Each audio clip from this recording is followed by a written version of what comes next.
This is Dolores Hulub. I go by Dory, speaking to you from the Boulevard, St. Peter's. The name of my book is Florence Nightingale, written by Maria Isabel Sánchez Vegara, illustrated by Kelsey Garrity-Riley. Long ago, there was a wealthy British girl named after the Italian city where she was born, Florence. Her parents soon realized that their little daughter had not just a brilliant mind, but the kindest heart in the world. Her father was a man ahead of his time and gave his daughters the finest education. He took them on long tours around Europe. Every time they arrived at a new city, Florence was fascinated to see the hospitals there. Florence grew to become an extraordinary young lady who felt happier visiting the sick and the poor in her village than attending a fancy dance to look for a husband. She soon realized that taking care of others was her calling. When Florence told her family that she wanted to be a nurse, everyone disagreed. At that time, not even poor widows would want to work in a hospital. All that was expected from her was to get married and live a comfortable life forever after. But that wasn't Florence's plan. She kept studying in secret. When she was old enough, she went to Germany, where she learned all about nursing from Pastor Theodore and his committed team. She kept a note of every single discovery.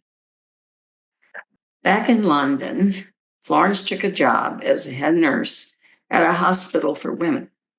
In a few weeks, she showed that being in charge was not just about giving your best, but about helping everyone else to do the same. A horrible war broke out in the Black Sea, and thousands of young soldiers were sent to fight far away from home. It wasn't long until terrible news arrived. The army hospitals were full of injured men who needed urgent help. Without hesitation, Florence organized a group of 38 volunteer nurses. It included 15 brave nuns and her Aunt May.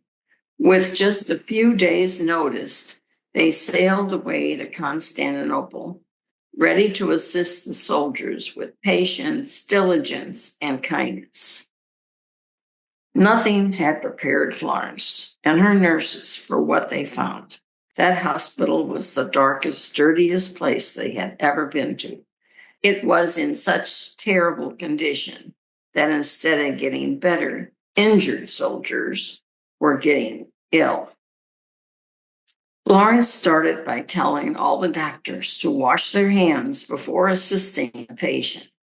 She asked the healthiest people to scrub the hospital from floor to ceiling. Her recipe of fresh air, sunlight, healthy food, and clean linens did the rest. Thousands of men were saved thanks to Florence. They called her the Lady of the Lamp. And back home, everyone was waiting to meet her, even Queen Victoria. She rewarded Florence with a precious brooch and a big amount of money. Florence used every single penny to open a hospital and a training school for future nurses. She also wrote a book for those who wanted to learn the secrets of her profession, turning nursing into a job that was respected.